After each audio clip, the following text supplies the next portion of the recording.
नमस्कार दोस्तों, आज हम बात करेंगे राष्ट्रीय आय आधारित परीक्षा में जो समय है और किस सब्जेक्ट से कौन कौन से सब्जेक्ट पूछे जाते हैं, किस सब्जेक्ट से कितने प्रश्न आते हैं, इन सब की बात हम करते हैं। तो दोस्तों, परीक्षा का समय होता है 10 से 15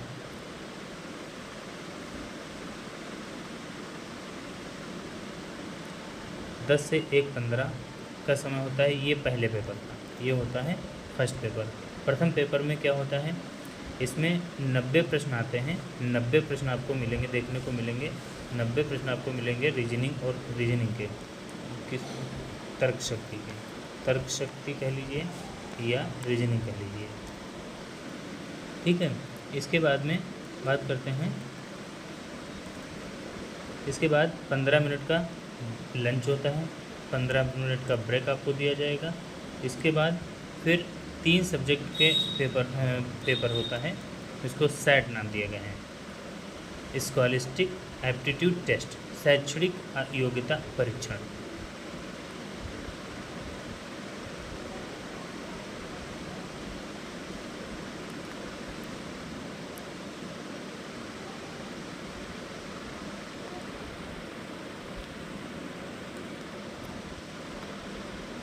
इसमें 35 नंबर के विज्ञान, सामाजिक विज्ञान 35 नंबर के और गणित के 20 प्रश्न आएंगे, जिसके लिए भी आपको 1 घंटा 30 मिनट का समय मिलेगा।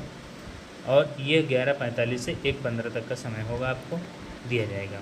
फिर दिव्यांग छात्रों को अतिरिक्त समय मिलता है। इसमें प्रवेश पत्र पर अंकित समय ही मान्य होगा। समय से पहले परीक्षा केंद्र पर पहुँचना बहुत ही आवश्यक है। और इसमें कोई भी निगेटिव मार्किंग नहीं होती है, इसमें कोई भी नेगेटिव मार्किंग नहीं होती है। इससे आप बिल्कुल बेफिक्र हैं, यानी आपको केवल पूरे प्रश्न जो है 180 प्रश्न पूरे के पूरे करने हैं। 180 प्रश्न पूरे के पूरे करने हैं। अब हम इसके सब्जेक्ट में कुछ महत्वपूर्ण टॉपिक्स की बात कर लेंगे। जैसे सबसे पहले आता है गणित के। गणित में कुछ टॉपिक्स हैं। गणित के इसमें 20 प्रश्न पूछे जाएंगे। सेट यानी शैक्षिक योग्यता परीक्षा में।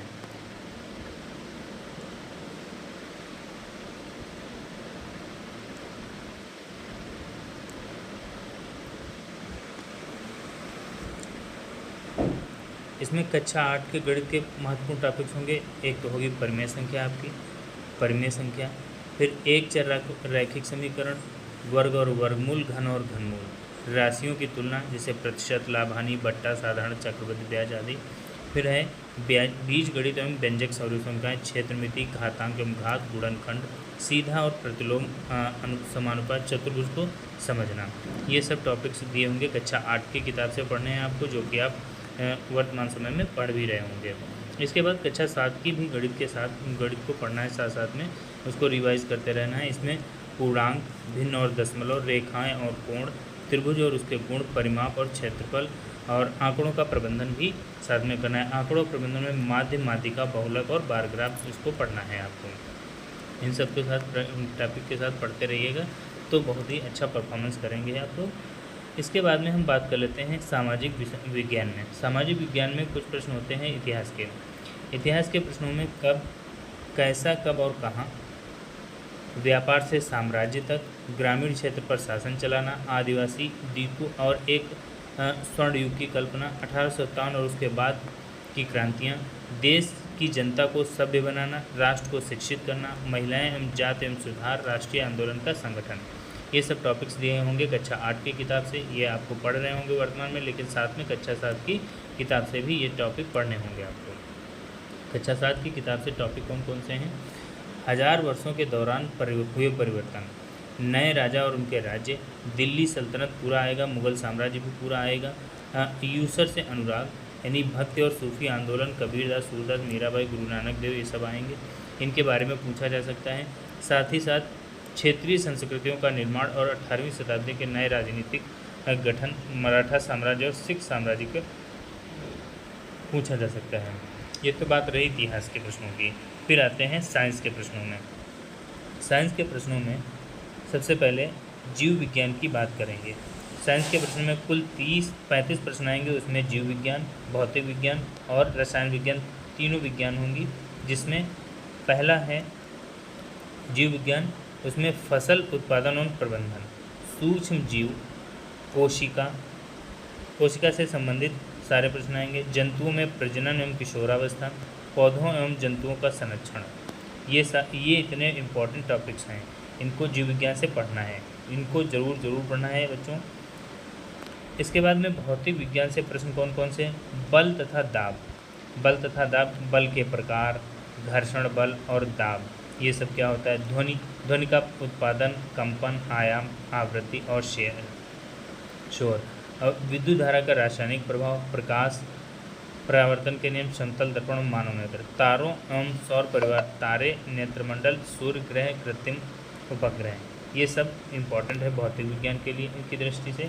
इसके बाद में बात करेंगे रसायन विज्ञान की। रसायन विज्ञान में संश्लेषित रेशे और प्लास्टिक, धातु और अधातु, कोयला और पेट्रोल, दहन और ज्वाला, अम्ल, क्षारक और लवण, ये इतने टॉपिक्स जो आपको बताए गए हैं ये बहुत ही इम्पोर्टेंट है। इनको अगर आप तैयार कर लेंगे तो निश्चित ही सफलता की ओर आप आगे बढ़ेंगे। और कुछ टिप्स दी जा रही हैं आपको, जैसे सूत्रों और गणित के सूत्रों और इतिहास की मुख्य तिथियों सन का अलग से चार्ट बना लीजिए। एक चार्ट बना लीजिए, आप जहाँ पर स्टडी पर पढ़ते हैं उसको जो है रोज़ रिवीजन करते रहिए। उसके बाद में पिछले वर्ष के प्रश्नों को बहुत ही ज़रूर पढ़ें। मॉडल पेपर जो है बिल्कुल दोहराते रहें, मॉडल पेपर को हल करते रहें और समय विदिन टाइम से करिए, यानी समय के साथ हल करिए, टाइम लगाकर करिए, स्टॉपवॉच लगाकर हल करिए, ताकि आपको पेपर देने के समय का विशेष ध्यान रख पाएँ। फिर है मानसिक गणना। सेट पेपर में समय बचाने के लिए आपकी गणना गति को बहुत तेज़ करना होगा, जिससे आप रेगुलर प्रैक्टिस करते रहिए, रेगुलर अभ्यास करते रहिए।